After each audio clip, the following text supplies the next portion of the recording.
ମୁଁ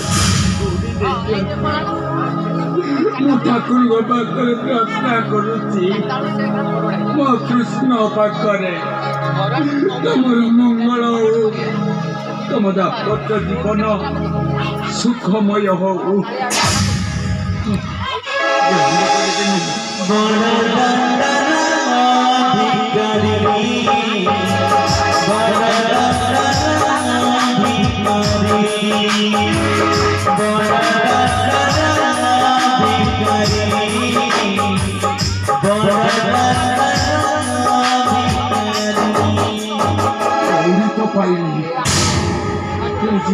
बटे श्री कृष्ण श्री कृष्ण पटे चली जी हाँ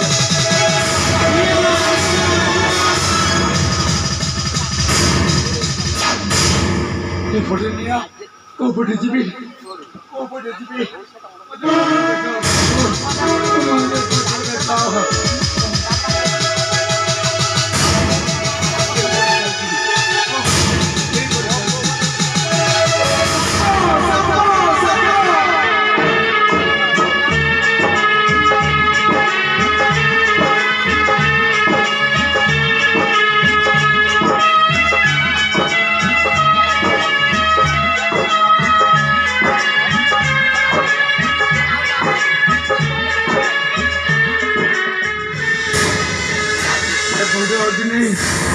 एपटे सर्प कौन करी हे प्रभु ये अरण्य मध्य मत उद्धार कर जमी मत नुआ जीवन देश सेमती अरण्य मध्य मत उद्धार कर प्रभु हे कृष्ण हे कृष्ण हे कृष्ण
सर्प एपटे बाघ अरण्य मध्य मो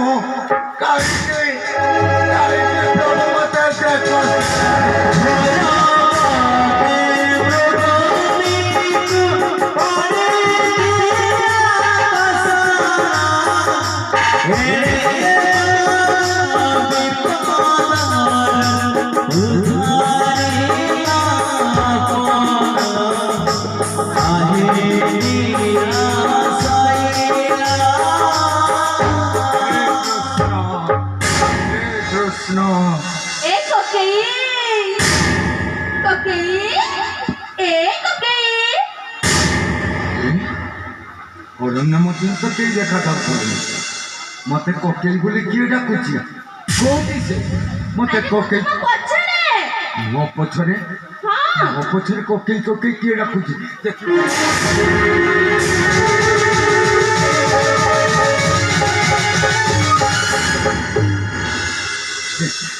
अब तू डाक देलु सुंदर गुलु गले छेरा रूपा ए अरण्य मध्य को तू आसिलु को बटे हां এই পটে দিয়ে আসিলু কিছু দেখিছু নাই তো তোতে পরা অগ্নি হ্যাঁ দেখিবু হ্যাঁ আমি দেখি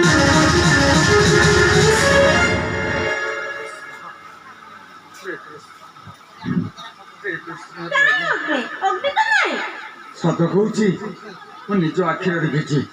ହଉ ଏପଟେ ସର୍ପ ଦେଖିବୁ।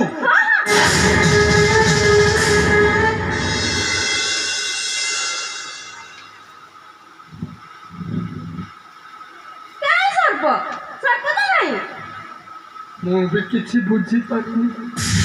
ଏପଟେ ଅଗ୍ନି ନାହିଁ, ଏପଟେ ସର୍ପ ନାହିଁ। ଆଉ ଦେଖିବୁ ବାଘ, ମହାବଳ ବାଘ ଦେଖିବୁ।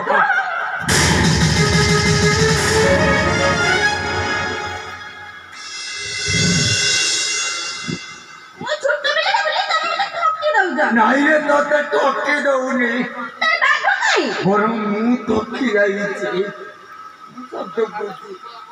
ମୋ କଥା ବିଶ୍ୱାସ କର। ମୁଁ ଅଗ୍ନି ଦେଖିଛି, ସର୍ପ ଦେଖିଛି, ବାଘ ଦେଖିଛି। ମୁଁ କିଛି ବୁଝିପାରୁନି। ଏ କଣ ମୁଁ କିଛି ଜାଣିପାରୁନି। ଏ ବାପା ମଧ୍ୟକୁ ଏକା ଏକା ଚାଲି ଆସିଲୁ, ତତେ ଡର ଲାଗିଲାନି? ହଉ ବାପା ଆଜି ଭଲ କରିଛୁ। ତୋ ଘର କୋଉଠି କହିଲୁ? ଚାରିଆଡେ? ହଁ କୋଉଠି ରହୁଛୁ କହିଲୁ?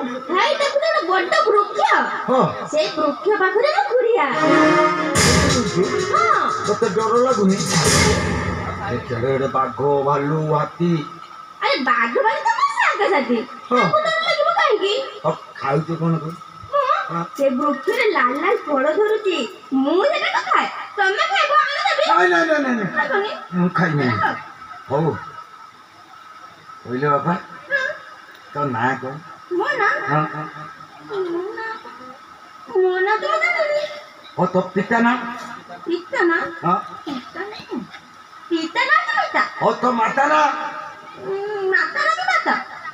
ଆରେ ଯିଏ 10 ମାସ 10 ଦିନ ଗର୍ଭରେ ଧାରଣ କରି ଜନ୍ମ ଦେଇଥାଏ ତାକୁ ମାତା ବୋଲି କୁହନ୍ତି। ତା ନାଁ କଣ? ମାରିବି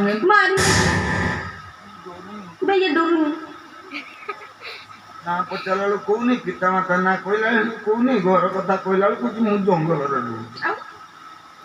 ହଉ କିସ ହଉ ତୁ? ହଁ ମୋ ସହିତ ଯିବୁ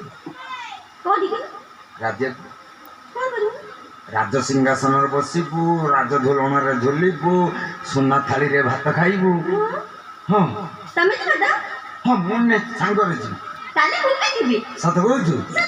ହଉ ହେଠି ପହଞ୍ଚିଲା ପରେ ରାଜା ଯେତେବେଳେ ପଚାରିବେ, ହେ ପିଲା ତୋ ନାଁ କଣ?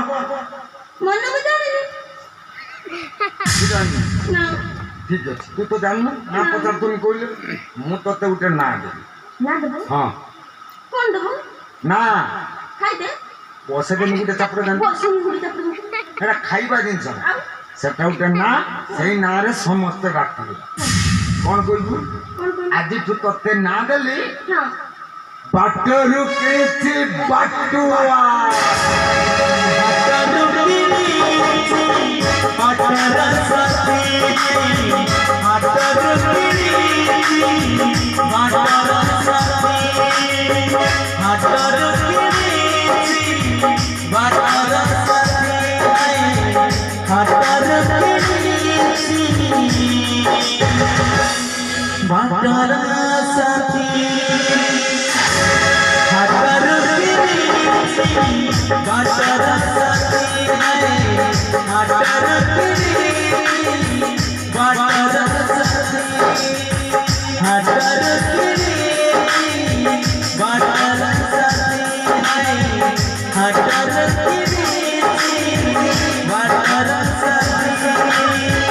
Hot